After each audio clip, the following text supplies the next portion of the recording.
اعوذ باللہ من الشیطان الرجیم بسم اللہ الرحمن الرحیم ٹاٹھو بچو السلام علیکم.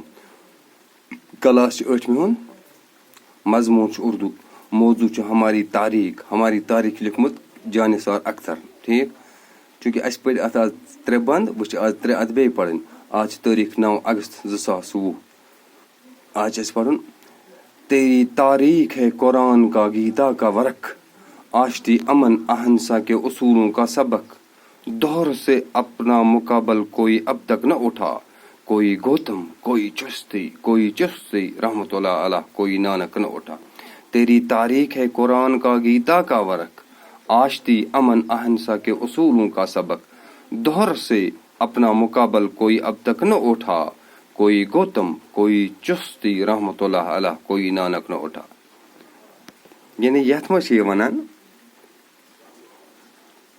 یعنی اس بند میں شاعر وطن کی تاریخ کا ذکر کرتا ہے. یعنی اس بند میں شاعر وطن کی تاریخ کا ذکر کرتا ہے اور کہتا ہے کہ ہماری تاریخ مشترکہ تہذیب پر مبنی تھی. یعنی یہ سن تحریک مشترکہ تہذیب پر مبنی. مشترکہ تہذیب مطلب گو سکھ تہ روزان اکٹھے, ہند مسلمان بودھ تمام سری روزان اکٹھے. مشترکہ تہذیب پر مبنی تھی جس کا حصہ قرآن پڑھنے والے بھی تھے. یعنی مسلمان تھے تواریخ حص اور گیتا پڑھنے والے تھے. یہ سے گیتا اس پڑھا سمجھ آوان. گیتا یعنی یعنی یہ ہندو مسلمانوں کی مشترکہ تہذیب و تاریخ تھی. یعنی یہ سون تحریک یت مسلمان تھے ہند تہ اکٹھے روزان جو امن و آشتی اہنسا کا سبق دیتی ہے.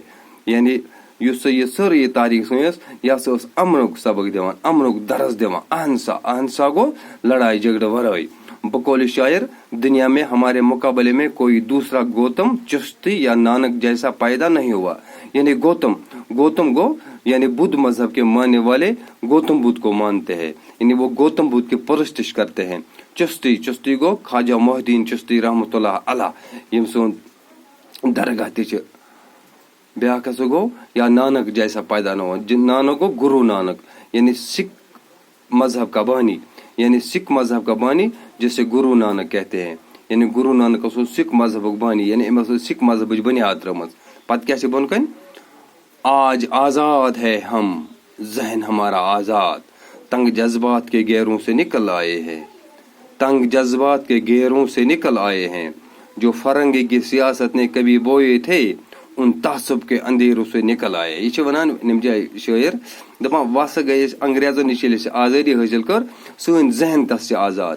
یم انگریزن تنگ جذبات یم انگریزن یم تعصبک سبق اس ترومت امس نمش آئے نیبر نیر تو جو فرنگی کے سیاست نے کبھی بوئے تھے. فرنگی یعنی جو انگریز کی سیاست نے یعنی اس انگریزن پنہ ام چال ست یہ تعصبک بیول وومت ام نش درائے نیبر, ان تعصب کے اندھیروں سے نکل آئے.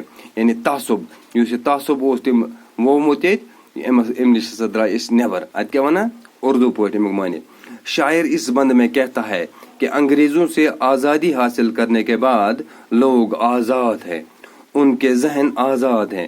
وہ انگریز کی سیاست کے پھیلائے ہوئے تعصب اور نفرت کے اندھیروں سے نکل آئے. پچ لاسٹ بند. ایک ہے اپنا وطن, ایک زمین, ایک ہے ہم, ایک ہے فکر و عمل, ایک یقین, ایک ہے ہم. کون کہتا کہ ہم ایک نہیں, ایک ہے ہم. یہ نم جائیں دپان ایک ہے اپنا وطن. یعنی ساروین ہند وطن کس ہندوستان, ایک زمین اس زمین تہ اکی, ایک ہے ہم ساری ہندوستان ہند مسلمان سکھ عیسائی بودھ ساری اکوئی. ایک ہے فکر و عمل, سون فکر تو سون عمل تہ اکی. ایک یقین اس یقین تہ ہوئی. ایک ہے ہم ساری پان میں رلت ملت اس سے اکوئی. کون کہتا ہے کس ونا کہ ہم ایک نہیں. دپان یہ کون کہتا ہے کس ونا کہ ہم ایک نہیں. یہ کس ونا کہ اک نہیں, ایک ہے ہم اس اکوئی. یعنی اس آخری بند میں شاعر وطن کے لوگوں کے اتحاد کی بات کرتا ہے. اس آخری بند میں شاعر وطن کے لوگوں کی اتحاد کی بات کرتا ہے اور کہتا ہے کہ لوگوں کے فکر و عمل اور ان کے یقین سانجے ہیں. سانجے کو ایک جیسے, ان کے زمین ایک ہے اور ان کا وطن بھی ایک ہے. ان زمین تہ اکوئی اہد وطن تہ اکوئی. یہ ہماری تاریخ اس لیکھمت اس کم یہ لیکھمت جانثار اخترن چونکہ یہ نظم کر اس مکمل انشاءاللہ. یہ ام نظمہ ہند دویم حصہ انشاءاللہ صبح تریمس حصہ مز سوالات جوابات تم لکھو انشاءاللہ صبح. باقی وسلام السلام علیکم.